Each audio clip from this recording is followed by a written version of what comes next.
Magandang tubo ng mais para sa masaganang ani. Nandito po ang inyong Tita Martha para gabayan po kayo sa inyong pagmamaisan. Yan, nandito po tayo sa Silaran karon kasi i-shiller na natin ang ating mga mais na harvest last Saturday. Yan. Oh, watch out daw. Shout out daw yung mga labor na ko na masisipag. Yan. Lagi, hindi. Kadali lang. Yan.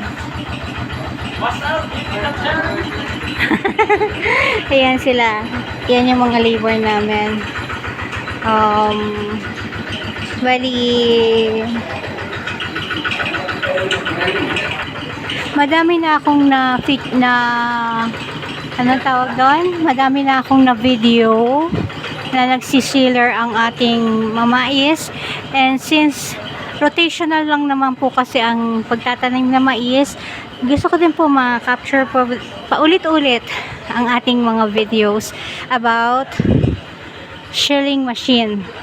Ito po yung ating mga na-harvest. Actually, duha ka area ni. Sa first area namin, naka-harvest po tayo ng 211 sacks ng corn cobs. Yan, 211 sacks sa isa ka ektaryang lupa. Tapos dito sa isang area naman is 215. Medyo mababa po talaga ang ating ngayon, ang ating naging harvest ngayon. Maybe because kasi matagal pong init. Ayan, shout out daw. Shout out ang ating mga masisipag na laborers. Ayun. Dahil po medyo matagal po yung panahon na nag-init, and kaya yun po yung reason namin kung bakit, yun po siguro ang isang dahilan kung bakit po mababa ang ating outcome ngayon. And na-timingan po kasi yung init po is during the reproductive stage na po. Yan. Dito po kasi actually ini-imbak namin yung mga mais.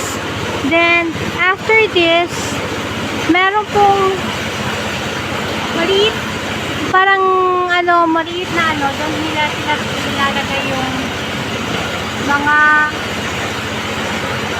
corn. Bumababa po siya doon sa ating sileran. Actually, ayan.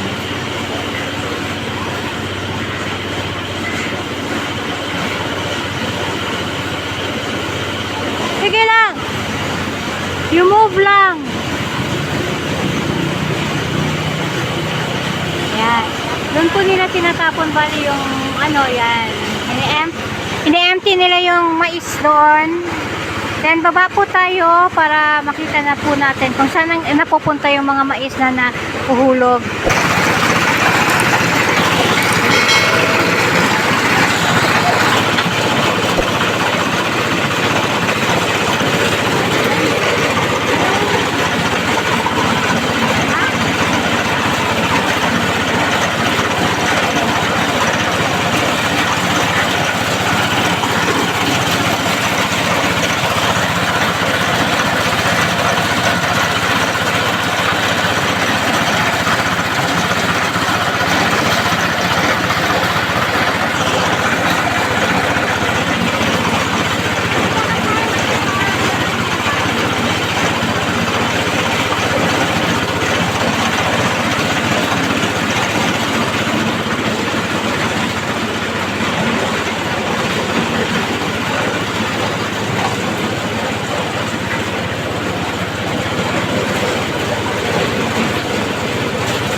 Actually, this ang machine na to, nakaka-shield siya ng 5 tons per hour.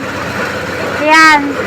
Meron tayong mga tao na kasi hindi maiiwasan yung merong hinagdawan na tinatawag yung may nabibilin pong mga corn kernels sa kanyang corn cobs. Kaya meron tayong inaasay na tao para magtanggal yung mga yon.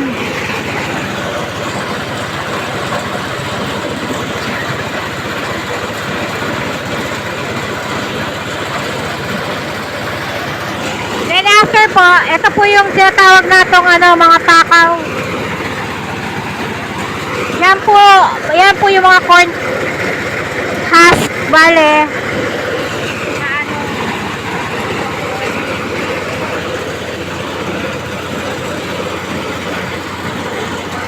Tapos, doon po tinatapon yung ang mga corn husk, doon po tinatapon.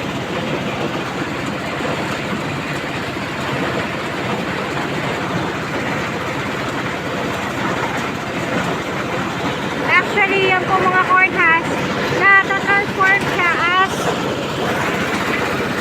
topsoil, kaya no waste po bale.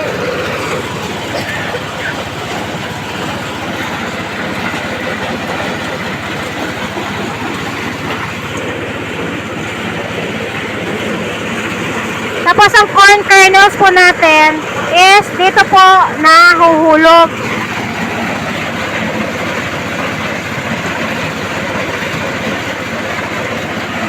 Yan, ganun po ang pag-separate ng ating corn from corn kernels, from corn cob.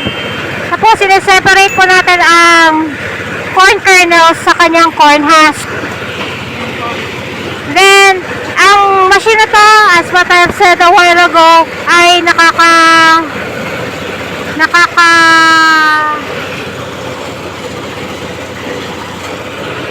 nakaka-shield or nakaka-separate po ng corn kernels from the corn husk for 5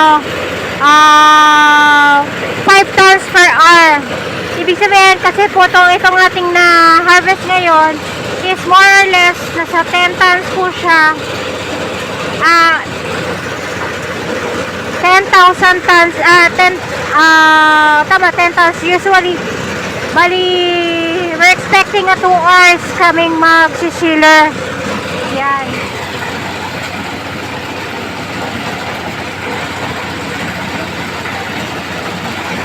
Tapos, after po natin yan. Pagkatapos po siya,